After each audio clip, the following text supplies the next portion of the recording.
All right, everyone, settle in. Tonight, we're diving into a subject the medieval mind had truly perfected. Pure, unadulterated paranoia. Before you get too comfortable, if you're enjoying the journey so far, feel free to show some love and subscribe.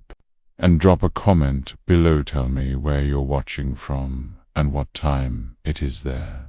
I always find it fascinating to see our community stretching across the globe down now. If you could dim those lights, maybe switch on a fan for a bit of ambient noise. Let's just ease into the shadows of the past together. Imagine you're a medieval monarch, the single most dangerous part of your day. Arguably dinner. The royal kitchen wasn't just a place for cooking. It was a gauntlet of potential disasters, where every smiling servant and bubbling pot held a possible secret. The chefs weren't merely preparing food. They were, whether they knew it or not, conducting a daily experiment in biochemical risk. Think about it. You, the most powerful person in the realm, walk into your own kitchen. You're hit by the unique fragrance of roasting meat, charred bread, and that particular fish the head cook insists is fresh, which in medieval terms translates to "we've picked the mold off."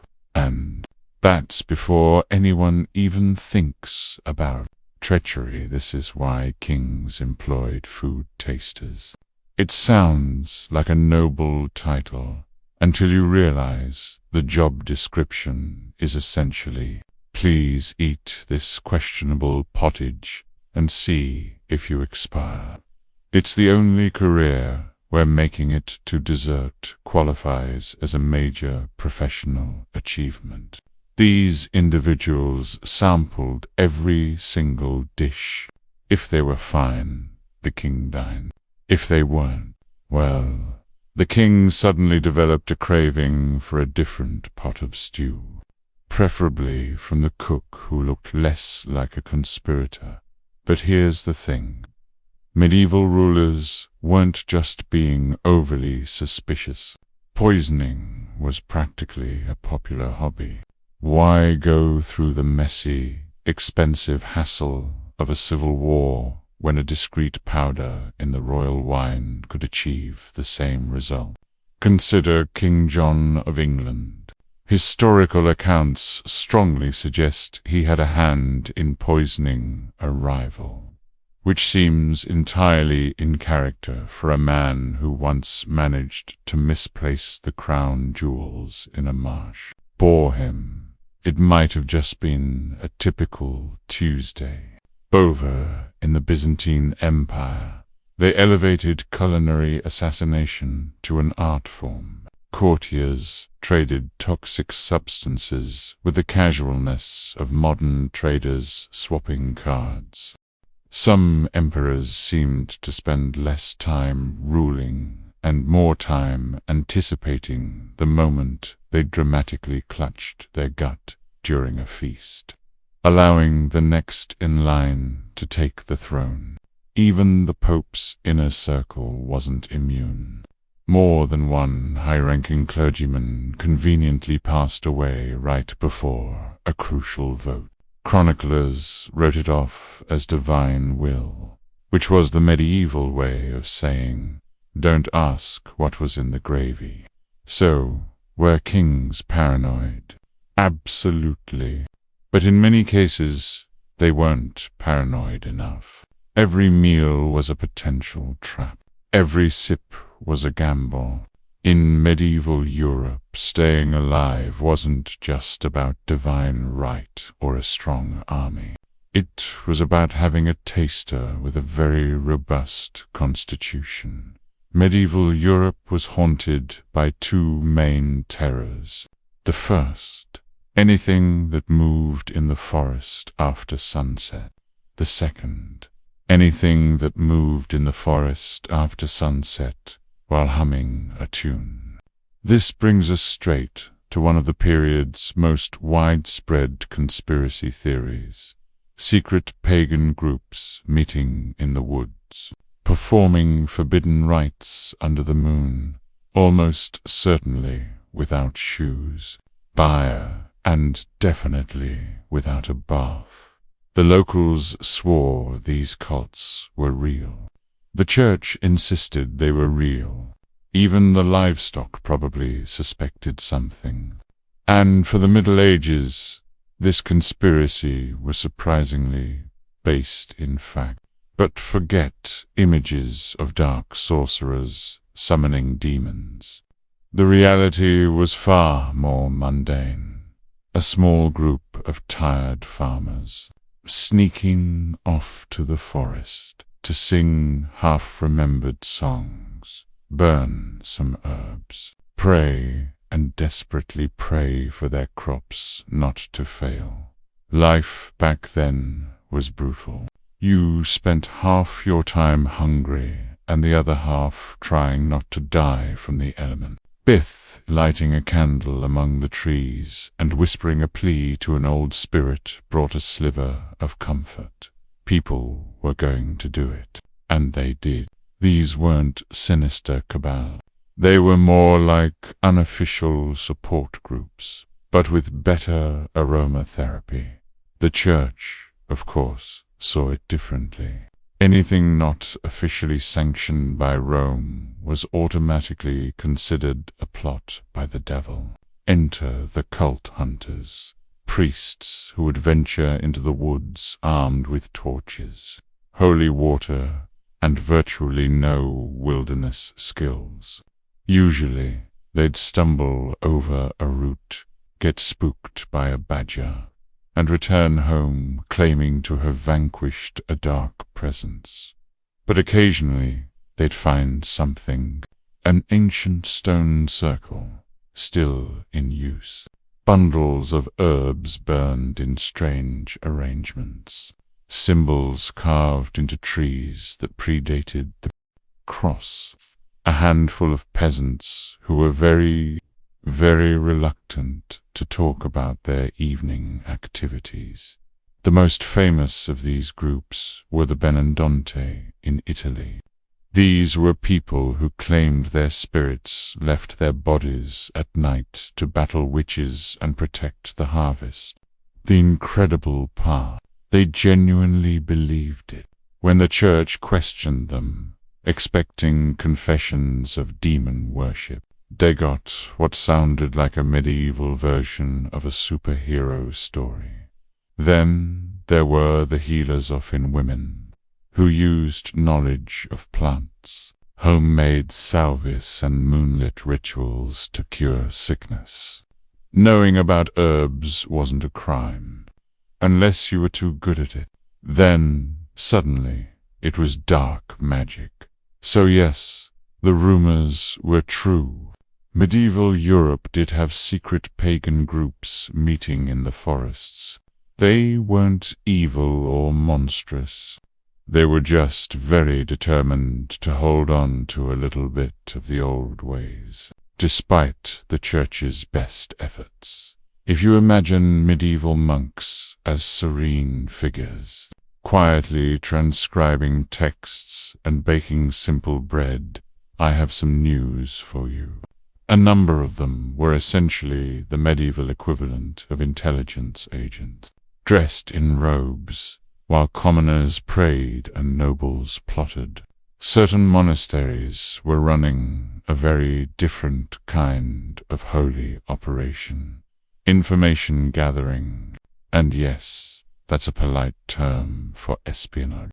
The church, as the largest and most powerful institution in Europe, needed to know everything. And who made better spies than monks? They were educated, moved freely, and were already experts at quietly observing human failings. They traveled between religious houses, collecting gossip under the guise of hearing confessions, and meticulously recorded it all in neat ledgers. You could call them scholars. A more accurate description might be intelligence. Analysts with exceptional penmanship. The Dominicans were particularly known for this. Their entire order was dedicated to finding heretics, which involved questioning villagers, intercepting private letters, and watching people just a little too intently. If a man coughed during the wrong prayer, a Dominican brother might suddenly appear for a friendly chat. Monks were perfect for moving secrets. They could carry messages across kingdoms, and no one would dare search them for fear of spiritual consequences. Many kings secretly paid monastic networks to report on court gossip, troop movements, or which duke was planning a suspiciously large banquet. It was the medieval version of a premium intelligence briefing. This all became even more formal with the Inquisition. Now the Church had a full-fledged agency for collecting damaging information. Monks would interrogate suspected heretics and locals, writing down the most scandalous rumors to be sent up the chain of command. Some reports dealt with serious threats, rebellions, underground pagan practices, planned uprisings. Others read like the tabloids of the day. Brother Marcus notes the blacksmith's wife was seen gathering unusual plants after dark. Potential witchcraft. Recommend further observation. Not every monk was a spy, of course, but enough were involved that people started to notice. Villagers would whisper that the monasteries knew all their secrets, and they weren't wrong. A monk could stroll into a town, buy a loaf of bread, ask a few innocent questions, and suddenly know more about your personal life than you did. So, the conspiracy was real. Behind the hymns and the incense, medieval monasteries operated a quiet, continent-spanning web of surveillance and secrets. And unlike many medieval systems, it worked remarkably well. It turns out the most formidable weapon of the era wasn't the sword or the lance. It was a monk with a sharp mind and a good memory. If you asked someone in the Middle Ages what the Knights Templar were really up to, you'd get a hushed list, guarding unimaginable treasure, hoarding ancient secrets, worshipping a mysterious head, manipulating kings, threatening the Pope, creating the first international bank, consorting with demons. You know, standard nightly activities. People loved a good conspiracy, and the Templars were the ultimate target. The wild part. Some of it was absolutely true. They started with a noble mission, a small band of knights protecting pilgrims, honorable, pious, admirable. But then they fell victim to a terrible fate. They became wildly successful. Within 100 years, they were so influential that kings had to book appointments for their anxiety around them. The Templars controlled castles, vast lands, fleets of ships, and more wealth than many kingdoms. They were essentially a combination of a special forces unit, a multinational corporation, and that secret society your uncle is always talking about. And with immense power comes intense scrutiny. Rumors swirled that they guarded a legendary treasure, and on this point, Europe was correct. They essentially invented pan-European banking. A pilgrim could deposit funds in Paris and withdraw them in Jerusalem. Concept shockingly advanced for an era still suspicious of mirrors. The Templars used coded ledgers, operated secure vaults, and moved money with an efficiency that both impressed and terrified monarchs. Then there were their private ceremonies. They met behind closed doors, held rituals at night, and took vows of secrecy.